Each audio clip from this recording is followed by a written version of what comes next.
On the night of May 14th, 2008, a 19-year-old named Brandon Swanson called his parents from a rural road in southwestern Minnesota. He was lost. His car had ended up in a ditch after leaving a friend's party. He was not hurt. He just needed help finding his way home. So he called his parents, and his parents stayed on the phone with him. They drove toward where he said he was. They kept him talking. For 47 minutes, they listened to his voice as he walked through the darkness trying to find a landmark they could use to locate him. And then Brandon said, "Oh shit!" And the line went dead. No sound of impact, no scream, no splash, no rustling, no cry of pain or fear. Just those two words, and then silence. Brandon Swanson has never been found. Not his body, not his belongings, not a footprint or fiber or a single piece of physical evidence that tells us what happened in the seconds after that phone call ended. In over 15 years of searching, nothing. This is his story, and every detail in this video is a documented fact. The phone records exist, the search was real, and the absence of any explanation is also real. And what you do with these facts is up to you. Brandon Victor Swanson was 19 years old. He grew up in Marshall, Minnesota, a small city in the southwestern part of the state, surrounded by flat agricultural land, farms and rural roads that stretch for miles in every direction with almost nothing to mark one from the other. He was a student at Minnesota West Community and Technical College. By all accounts, he was a normal young man, responsible, close to his family, not someone who would simply walk away from his life. He had no history of mental health issues, no problems with substance abuse beyond the kind of normal social drinking common to college students. No reason, personal, financial, or otherwise, to disappear voluntarily. His family describes him as someone who would never put them through what they have experienced since May 14th, 2008. If there were any choice in the matter, the people who knew Brandon Swanson are consistent on this point. Whatever happened to him, it was not his choice. He left a party at a friend's house in the small town of Lind, Minnesota, sometime after midnight. He was driving his car, a 2006 Chevy Impala, back towards Marshall. The distance between the two towns is about 10 miles of rural Minnesota road, and he never made it. The sequence of events on the night of May 14th into the early morning of May 15th, 2008 is documented through phone records and the accounts of Brandon's parents, Annette and Brian Swanson. Sometime after midnight, Brandon left the party in Lind and began driving toward Marshall. At approximately 12:30 a.m., he called his parents. He told them his car had gone into a ditch. He was not injured, but he was stuck, and he was not entirely sure where he was. His parents got in the car and drove toward Lynn to find him. They stayed on the phone with him for 47 minutes. Here's the first detail that investigators and researchers have found difficult to explain. Brandon's car was eventually found, not on the road between Lind and Marshall, where he should have been, but in a ditch near the small town of Taunton. Taunton is in the opposite direction from where Brandon said he was going. It's approximately 25 miles from where he told his parents he was walking. His parents drove to the area where Brandon said he was. They could see his flashlight. He could see their headlights. They were moving toward each other, but they just could not find each other. That detail has never been satisfactorily explained. Two sets of lights visible to each other on a flat, open rural terrain. Parents driving toward their son walking toward his parents, and they could not connect. Eventually, Brandon told his parents that he can see lights ahead, possibly a town or buildings. He said he was going to walk toward them. His parents continued driving and searching. At approximately 2 a.m., Brandon said, "Oh shit!" And the call ended. The 47-minute phone call between Brandon Swanson and his parents is the most analyzed and most discussed element of this case, and it raises questions that have never been answered. Let's go through what the phone records confirm. The call lasted 47 minutes. Throughout that time, Brandon's voice was calm. He was not panicked.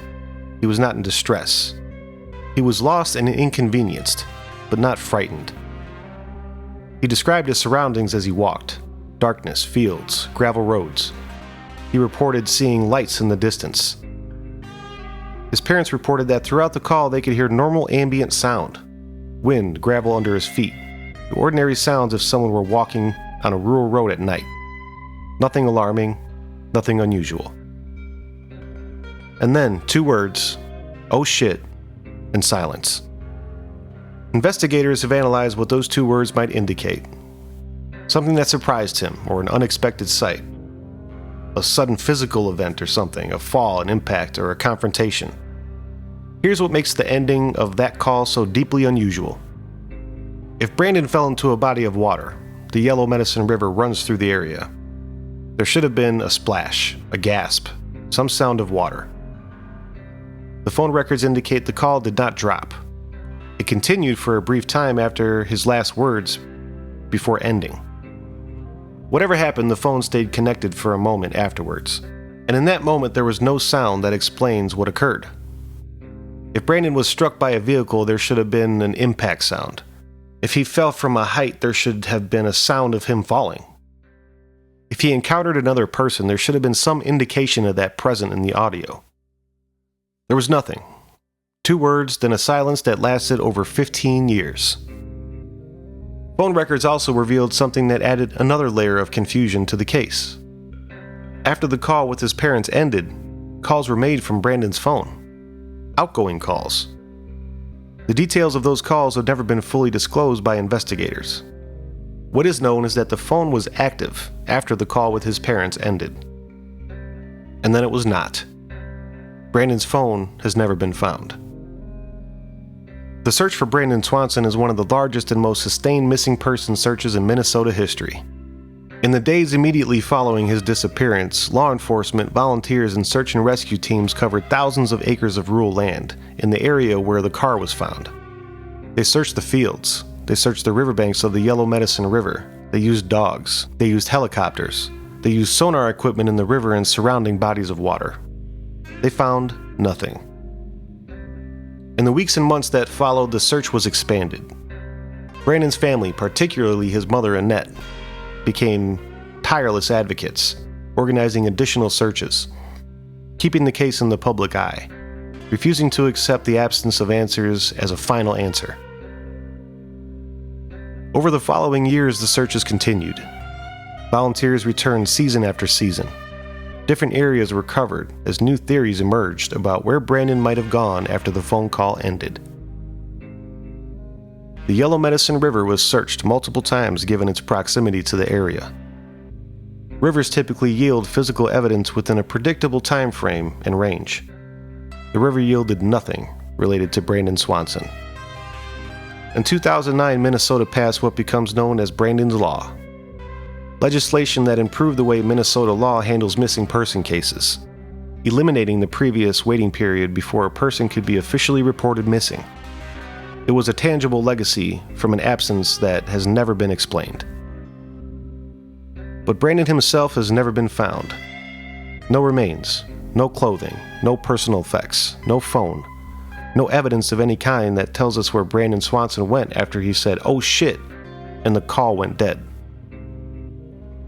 In a case with a conventional explanation, accident, drowning, exposure, some physical evidence almost always surfaces eventually. Remains are found, clothing is recovered, something marks a place where a life ended. In Brandon's case, nothing. In 15 years, not a damn thing.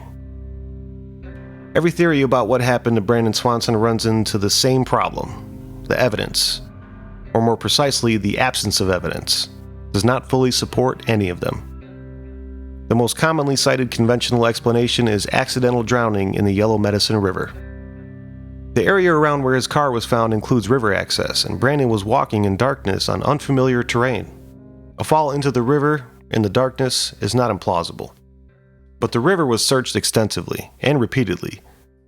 Bodies recovered from rivers, even after significant time, typically surface or are found within a predictable distance downstream. The Yellow Medicine River is not large. 15 years of searching have produced nothing. The second conventional explanation is exposure and disorientation.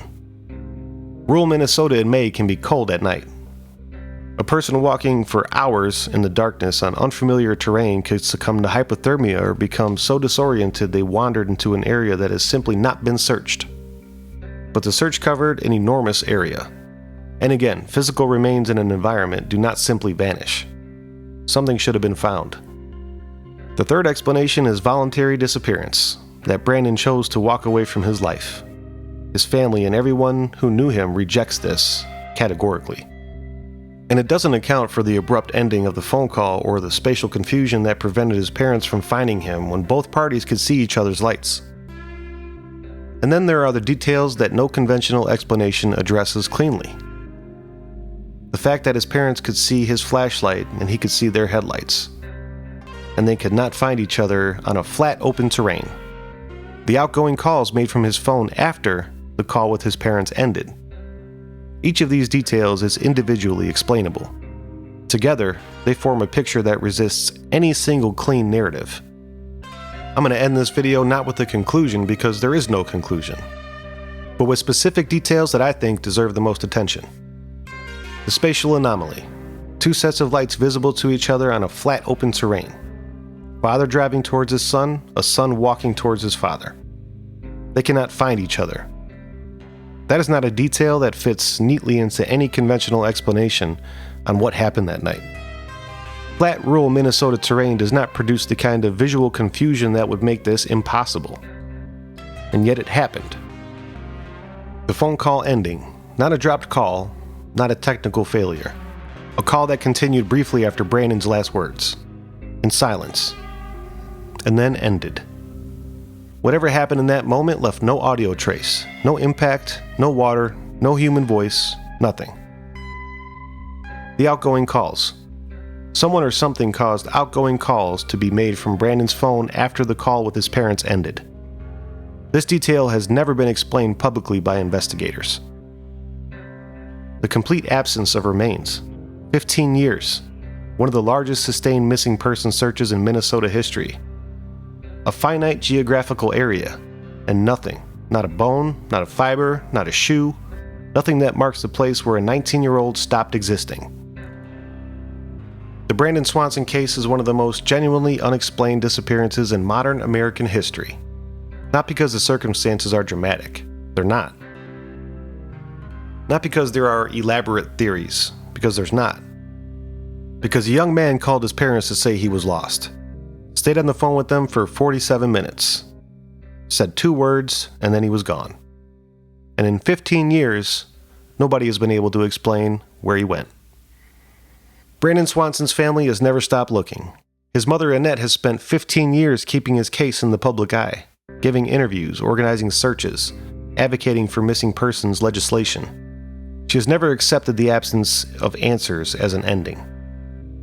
If you know anything about the disappearance of Brandon Swanson on May 14, 2008 in southwestern Minnesota, the tip line for Lyon County Sheriff Office is publicly available. His family is still looking. Cases like Brandon's go cold not because there are no answers, but because public attention fades. More eyes means more chances. If you're not already subscribed, please do so, and drop a comment. What do you think happened to Brandon Swanson? After all the evidence in this video, what's your honest read? I want to know. As always, thank you so much for watching. I will talk to you later.